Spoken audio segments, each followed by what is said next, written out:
નમસ્કાર દર્શક મિત્રો, જીટીપીએલની ગુજરાતી ચેનલના સર્જક સાથે સંવાદમાં આપનું સ્વાગત છે. સર્જક એટલે એક એવું એન્ટેના જે પરમાત્માના સંવેદનો ઝીલીને સમાજને નોખું અનોખું પ્રદાન કરતા હોય છે. જીટીપીએલ પરિવાર વતીને આપ સૌ દર્શક મિત્રો વતી હંસરાજ સાંખલા સાહેબનું આપણે સ્વાગત કરીએ. નમસ્કાર સાહેબ. નમસ્કાર.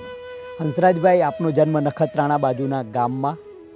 આપ કહો છો કે ખીરસરા નામનું ગામ. ખીરસરા એટલે દૂધનું તળાવ એમ કહો છો આપ. પણ તે ગામ એ વખતે એટલું બધું આર્થિક રીતે સમૃદ્ધ નહીં. નામ ખીરસરા એટલે આ વાત તમે શરૂઆતમાં જ કરી એટલે મને એક ખબર પડી કે ના, કચ્છની વાત છે ને કચ્છનું ખમીર છે. કચ્છનું ખમીર અને કચ્છની જે હાજર જવાબી જે વાત હોય છે એ મને હંસરાજભાઈમાં તરત જ ને મને એક હસવું પણ આવી ગયું. ક્યાં બાત હે, એક કચ્છની વાત લઈને આવ્યા છે. હંસરાજભાઈ, સ્વાગત છે. પ્રાથમિક શિક્ષણ ક્યાં લીધું, માધ્યમિક શિક્ષણ ક્યાં લીધું, કેટલું ભણ્યા આપ? હું ખૂબ નખત્રાણા તાલુકાના ખૂબ ડીપનું ગામ છે અમારું, નાનું સરખું ગામનું નામ ખીરસરા છે. ત્યાં મારો જન્મ 30/10/55 થયેલો. ગામમાં પ્રાથમિક 5 ધોરણ સુધીની સ્કૂલ ત્યાં ભણ્યો. પછી 2 વર્ષ પછી વચમાં ગેપ પાડી અને પછી 6ઠું ધોરણ ચાલુ થયું, ત્યાં ભણ્યો. 6ઠું ને 7મું ને 8મું 5 કિલોમીટર દૂર નેત્રા ગામ છે, ત્યાં સારસ્વતમ સંચાલિત હાઈસ્કૂલ છે, ત્યાં મેં 11મા ધોરણ સુધી હું ભણ્યો. 11મું ઇન્ટર એ વખતે ગણાતું હશે, ત્યાં સુધી ભણ્યા. હંસરાજભાઈ, પછી તમે હિંમતનગર પ્રયાણ કરો છો, તો એ કઈ રીતે આવવાનું થાય છે? આર્થિક પરિસ્થિતિના કારણે નોકરીની શોધમાં, વ્યવસાયની શોધમાં હિંમતનગર આવો છો? અમારામાં કચ્છી પટેલોની અંદર દરેક ઘરના 2 દીકરા કે 4 દીકરો હોય. એક દીકરો ખેતી કરે અને બાકીના જે ઘરમાં કચ્છી પટેલ છો? હા, કચ્છી પટેલ. ક્યાં બાત હે. અને અમારી બાજુ રામસી કંપા, રણજીતપુરા કંપા, એ બધા કચ્છના પટેલોનું જ છે સમૃદ્ધ. હું મહીસાગર જિલ્લાની વાત કરું છું. એ જે પટેલો છે એ અમારાથી થોડા આગળના વર્ષોમાં આવ્યા અને ખેતીમાં સેટ થયા. હા હા હા. પછી અમે જ્યારે વતન છોડ્યું ત્યારે અમારી પાસે લાકડાનો મજૂરીનો વિકલ્પ હતો. શરૂઆતમાં અમારા વડવાઓ હાથ વેરણ કરતા, પછીથી મશીનરી આવી તો સોમિલમાં મજૂરી કરી અને પછી વેપાર ચાલુ કર્યા. એમાં મારા ભાગમાં હાથ વેરણ નથી આવ્યો, પણ મજૂરી આવી અને પછી અમે વેપાર ચાલુ કર્યો. પણ બધું જાત મહેનત કરીને બધું કરતા અને દરેક ઘેર એક છોકરો ખેતી કરે ને બાકીના બધા બહાર કમાવા આવે અને 9 મહિના નોકરી કરે ને ચોમાસાના 3 મહિના 4 મહિના કચ્છમાં ખેતી કરે અને આ રીતનું અમારું સમાજ જીવન, કચ્છનું જીવન. હા, કચ્છનું જીવન. એ તો પછી ઊંટ લઈને જે કચ્છના લોકો આવે પણ ચોમાસું આવે એટલે પાછા પ્રયાણ કરે કચ્છ તરફ. હા, એ રબારીઓ આવે. હા, એટલે આખું સંસ્કૃતિ છે. આ બધામાં લેખનનો શોખ કઈ રીતે વળગે છે હંસરાજભાઈને? હું નાનો હતો ત્યારથી મને વાંચવાનો શોખ, અને વાંચવાનો શોખ એ રીતે થયેલો કે અમારા બાપુજીને બહુ વાર્તાઓ કરતા. દાદા પણ ખૂબ વાર્તાઓ કરતા ઇતિહાસની, કચ્છના ઇતિહાસની. અમારા દાદાના એક મિત્ર હતા, સુરદાસ બારોટ ગઢવી હતા. એ દર 15 દિવસે અને અમાસની રાત્રે તો ફરજિયાત એ વાર્તાઓ કરવા આવતા. આખી રાત વાર્તાઓ કરતા ને એનામાંથી મને ઇતિહાસને પાત્રો વિશે મને રસ લાગ્યો હતો. પછી એક પંચમહાલના એક ટીચર આવ્યા 6ઠ્ઠા ધોરણમાં. તો 6ઠ્ઠા ને 7મા ધોરણમાં એને મહાભારતના પાત્રો, આપણા સ્વતંત્ર યુદ્ધના જે પાત્રો હતા એ પાત્રો વિશે ખૂબ વાતો કરી અને મને વાંચવાનો શોખ લાગ્યો. અને પછી હાઈસ્કૂલમાં જતો મને ત્યાં જૂની એક હાઈસ્કૂલ હતી, એ હાઈસ્કૂલ નવી સંસ્થાને આપેલી, એનું લાઇબ્રેરી બહુ સમૃદ્ધ હતી. મેં એ સમયની અંદર મેં કમા મુનશીને વાંચેલા, મેં સત્યના પ્રયોગો વાંચી, મેં રમણ વસંત દેસાઈને વાંચ્યા હતા. અને એવા મેં આપણા જે જૂના લેખકો હતા એ સમયના ને મને ખૂબ વાંચતો. અને વાંચતો ત્યારે મારા બાપુજી મને વઢતા. કામ કરતાં કરતાં વાંચું, વાડીમાં ખેતીનું કામ કરતાં કરતાં ભણવું ને વાંચતો ત્યારે ક્યાંક કામમાં ખામી આવી જાય તો એનો દોષ એ વાંચવાના વિષય પર દેતા અને મને વઢતા અને મને કહેતા કે વાંચવા લખવામાં છોકરાઓ રોટલા ના ખાય. અને આજે અમારા પોતરાઓ અને દીકરાઓ નથી વાંચતા, સમાજના દીકરાઓ નથી વાંચતા, એટલે હું એને વઢું છું, તમે વાંચતા નથી. એટલું પરિવર્તન આવી ગયું. સાચી વાત છે. અને મને તે વખતે જ લખવાનો બી શોખ હતો. મેં જોડકણા લખ્યા હતા. એના પછી હાઈસ્કૂલમાં ગયો પછી મેં કવિતાઓ બી લખી, છંદનો બી થોડો અભ્યાસ કર્યો હતો. તે વખતના મારું જે સર્જન હતું એ કચ્છ મિત્રમાં જે પૂર્તિઓ હતી એમાં છપાતું. મારા સમાજના 2-3 જનજાગૃતિ, આઝાદ કલમ એ જે સામયિકો હતા એમાં બધા મારા એ છપાતું હતું અને મને ખૂબ તે વખતે પ્રોત્સાહન મળતું હતું. પણ હું ઈડર નોકરી કરવા આવ્યો પહેલો વહેલો. પછી મેં જોયું કે આપણો પરિવાર મોટો છે. એના પછી અમે નોકરી કર્યા પછી અમે હિંમતનગરમાં 100 મિલ 77માં ચાલુ કરી. એના પછી મને એમ થયું કે 2 ઘોડે નહીં ચડાય. એટલે પરિવાર મોટો છે, હું જવાબદાર વ્યક્તિ છું અને જો આમાં ધ્યાન નહીં આપું તો પરિવાર રખડી પડશે. અને મેં જોયું હતું કે ભાઈ દુનિયામાં પૈસાનું મહત્ત્વ ઘણું બધું છે. પૈસા નથી તો માણસ પાસે આમ જોઈએ તો ભલે સંતો કહેતા હોય, ગમે કહેતા હોય, પણ પૈસા વગર કંઈ નથી. તમારા પરિવારમાં પણ પૈસાનું માન નહીં, સમાજમાં નહીં, ગામમાં નહીં, એમાં કોઈ માન નહીં. એટલે મેં વિચાર કર્યો કે મારે એક વિષય છોડવો પડશે અને મેં મારા મોટો પરિવાર હતો, 4 ભાઈનો પરિવાર હતો, એને અનુલક્ષીને મેં મારો સાહિત્યનો વિષય તો એક બાજુ મૂકી દીધો. પણ હું એટલો નસીબવાળો કે મારા હૈયામાં એ સાહિત્યનો વિષય એવો ને એવો અકબંધ જળવાઈ રહ્યો, જે મને આમ નિવૃત્તિ મળી અને તરત એને ભેજ મળ્યો અને અંકુર ફૂટ્યા અને હું લખવા માંડ્યો. મને શરૂઆત અમારે એક સમાજની સુધારણા અને મુદ્દાની અંદર મેં એક બુક લખેલી. એ બુકમાં કેટલાકને વિરોધ હતો, કેટલાકને સમર્થન હતું. તો મને તે વખતે કેશુભાઈ દેસાઈ મળ્યા. તો કેશુભાઈ કીધું કે આ તમે વિષય છોડી દો અને તમારા વિચારો લખો. એના પછી મેં એક નાની બુક ઓગન લખી અને એના પછી મેં એક વાર્તા લખી. એમાં અડધી વાર્તા મેં મારી બોલીમાં લખી, અડધી વાર્તા શિષ્ટ ગુજરાતીમાં લખી અને કેશુભાઈને વાંચવા આપી. તો કેશુભાઈ કે વિષય બહુ સારો છે, તમે થોડી મહેનત કરો તો એક સરસ નવલકથા થશે અને તમારી બોલીમાં લખો. એટલે મેં છોરા વછોઈ નવલકથા લખી અને આજે 3જી આવૃત્તિ જવા થઈ રહી છે. અને એ બધી મારી પ્રકાશનો છે ગુર્જરમાં છપાય છે. કેશુભાઈ મને ગુર્જરમાં મનુભાઈ સાથે પરિચય કરાવી આપ્યો અને મારે સરસ ચાલે છે. એના પછી મેં બીજી બુક મનબંધન લખી, જેમાં અમારી જ્ઞાતિમાં મોટી ઉંમરે પુનર્લગ્ન નહોતા કે ભાઈ આ દીકરો છે, પરિસ્થિતિ સારી છે તો જીવી જવાશે, પણ મોટી ઉંમરે પણ પુનર્લગ્ન આ જમાનામાં જરૂરી છે એવો મેસેજ આપતી મેં એક બુક લખી મનબંધન. એના પછી હમણાં છેલ્લે લખી એક વેડાભૂત. વેડાભૂત એટલે સમજફેર. અત્યારે પરિવારોની અંદર એ મારા પરિવારની વાત આવશે, એમાં તમારા પરિવારની વાત આવશે, તમારા સમાજની આવશે, તમારા ગામની વાત આવશે. કે એમાં સમજફેરને કારણે કેવા કેવા મન દુઃખ થાય છે અને કેવા કેવા અબોલા થઈ જાય છે એની વાત છે. અને હું તો માનું છું કે મને એવા અનુભવ થયા, ઘણા બધા ફોન આવ્યા. અમારે એક પાટીદાર સંદેશમાં એક બેને એના વિશે લેખ લખેલો. એના પછી મને ફોન આવ્યા, મેં એને બુકો મોકલાવી.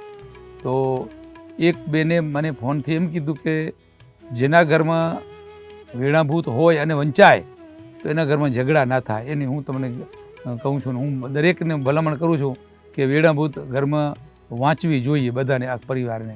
એટલે એની અંદર એવો મેસેજ જાય છે. ને એનો મને સંતોષ છે કે એક પરિવારની અંદર પણ 2 ભાઈ વચ્ચે અબોલા તૂટે અને સુમેળ સંધાઈ રહે, સંકલન જળવાઈ રહે, એટલે આપણું આ લખવાની જે મહેનત છે એ સફળ છે એવું હું માનું છું. હંસરાજભાઈ, કુલ કેટલા પુસ્તકો થયા? મેં મારી 4થી નવલકથા, 2 બુકો, એક સમાજ ભક્તિની સુનામી, એક ઓગન અને 4 નવલકથાઓ થઈ છે. 4થી નવલકથા અત્યારે ગુર્જરમાં પ્રકાશનમાં છે. હંસરાજભાઈ, એક સરસ વાત કરી તમે કે પૈસાનું મહત્ત્વ, કે પૈસા ખરેખર બહુ અગત્યની વસ્તુ છે. ભલે દુનિયા ગમે તે વાત કરતી હોય, ફિલોસોફી ગમે તે કહેતી હોય, એના વગર પાંદડું પણ હાલતું નથી. અને આ મારો અનુભવ કે પટેલ સમાજ આ વસ્તુને સૌથી પ્રથમ સમજ્યા છે. મારે વંદન કરવા જોઈએ આ સમાજને. ખરેખર પૈસા ભલે ભગવાન નથી પણ ભગવાનથી ઉતરતા પણ નથી. ઘણા બધા એવા કામો છે કે જે અટકી પડતા હોય છે, કોઈ તમને મદદ નથી કરતું. અને ફિલોસોફીની વાતોમાં તો લોકો બહુ ઊંચી વાતો કરતા હોય છે, પણ જીવન જે પરમાત્માએ આપ્યું છે એને પૂરું તો કરવાનું છે. સમાજ છે, વ્યવહાર છે, છોકરા છે, પરિવાર છે, અને એના માટે પરિવાર બધું પૈસા વગર થતું નથી. એટલે વંદન છે આ મને કોઈ બાહ્ય આડંબરો ફિલોસોફીની વાતો કરે અને પણ ના, તમે જે છે સાચી વાત છે એને સ્વીકારવી જોઈએ. અને વંદન છે હંસરાજભાઈને પણ. હંસરાજભાઈ, ઘરમાં કોણ કોણ છે ફેમિલીમાં? ફેમિલીમાં હું તો મારા બાપુજીના ફેમિલી ગણું છું. અમારે ઘરમાં 4 ભાઈના ફેમિલીમાં કુલ 38 વ્યક્તિ છે. વાહ. વ્યવસ્થાના ભાગરૂપે અમે અમારા રસોડા દીકરાઓને જુદા કરી આપ્યા છે, પણ અમે કોઠી એક રાખી છે અને આવક એક અને જાવક એક. બાકી જેને જે જોઈએ એ પોતાની રીતે બનાવીને ખાય એવી વ્યવસ્થા કરી છે. અને ક્યાં રહો છો બધા સંયુક્ત પરિવાર ત્યાં નખત્રાણા? ના, અમે હિંમતનગરમાં બધા? 4 ભાઈ અને 4 દીકરા હિંમતનગરે છે અને 3 દીકરા અહીંયા અમદાવાદમાં રહે છે. અમદાવાદમાં પણ અમે ગરીબ ઘરના સગાવાલાના કે ગરીબ ઘરના છોકરાઓને ટ્રેનિંગ આપી એને પાર્ટનર બનાવી અને એને એક આપણે એક રોયલ્ટી મળે અને એને એક સોમાનભેર પોતાનો ધંધો મળે એ રીતનું કરતા આવીએ છીએ. અને મને એક બહુ જ શોખ કે આપણે કોઈને ઉપયોગી થઈ શકીએ અને એવા દીકરાઓને મેં અત્યાર સુધી હજી કોઈ યાત્રા નથી કરી, 4 ધામની યાત્રા નથી કરી ને મને આજે એનો જરા પણ અફસોસ પણ નથી કે મેં યાત્રા નથી કરી.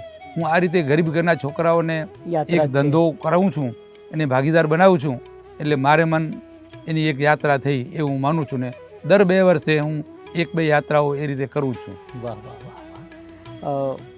સાહિત્યમાં હિંમતનગર સાહિત્ય સભા ચાલુ થઈ છે, કેવું લાગે છે? તમારો સહયોગ કેવો છે?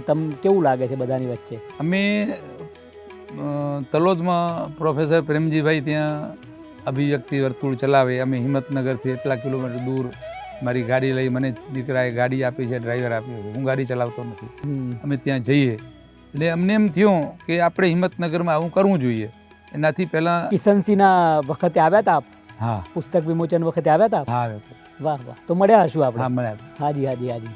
પછી અમે એ ચાલુ કર્યું, એ લોકોનું માર્ગદર્શન અને સહયોગ મળ્યો. અમારી તો ઈચ્છા એવી છે એક મેગેઝિન ચાલુ કરવું, પરંતુ ત્યાં પ્રાગજીભાઈ સાહેબ છે એને પણ ઈચ્છા છે ને આર્થિક રીતે તો બધા ભેળા થઈએ તો વાંધો ના આવે ને. બિલકુલ બિલકુલ. અને થઈ શકે. જમવાનું શું ભાવે હંસરાજભાઈને? જમવામાં તો મને અમારા 2 વસ્તુ મીઠાણમાં ભાવે. એક તો અમે જ્યારે હાઈસ્કૂલમાં ભણવા જતા 5 કિલોમીટર દૂર ચાલીને, તે વખતે અમારા દાદીમાં અમને બાજરાના રોટલામાં ઘીને ગોળ નાખીને જે ચોળીને લાડુઓ બનાવીને દેતા, એ મને આજ પણ બહુ ભાવે. અને બીજો ચણાનો જે અમારે કચ્છી પટેલમાં એ બહુ જન્માષ્ટમીની પ્રખ્યાત મીઠાઈ છે એ લાડુ, એને ઘણી વખત થોડા કડક બની જાય તો એને લકડિયા લાડુ પણ કહે. એ ચણાના જે લાડુ છે પીળા કલરના આવે એ આજે પણ બહુ ભાવે. ધર્મપત્ની વિશે વાત ના કરી મેં ફરી પરિવારની વાત કરી. આ હંસરાજભાઈ એ વખતે વાત, અત્યારે જ્યારે 100 મિલમાં 77માં કામ કરવા આવ્યા અહીં હિંમતનગર, અને અત્યારે ઉદ્યોગપતિ દીકરાઓ છે, આ બધામાં કેવો સહયોગ રહ્યો ઘરનો સહયોગ પૂરો રહ્યો. અમારું સમાજ જીવન એટલું બધું કષ્ટદાયક અને અત્યારે એ દંતકથા સમાન આવતી પેઢીમાં લાગશે કે દરેક કચ્છનો દરેક યુવાન દર વર્ષે 9 મહિના એ પરિવારથી એકલો બહાર નોકરી કરે, ધંધો કરે અને ચોમાસાનો જાય. જ્યારે કલકત્તા બાજુ જે દૂર જાય એ 2 વર્ષે આવે, 3 વર્ષે આવે. એ બધી સમાજ જીવન મારી નવલકથાઓની અંદર મેં વણ્યો છે.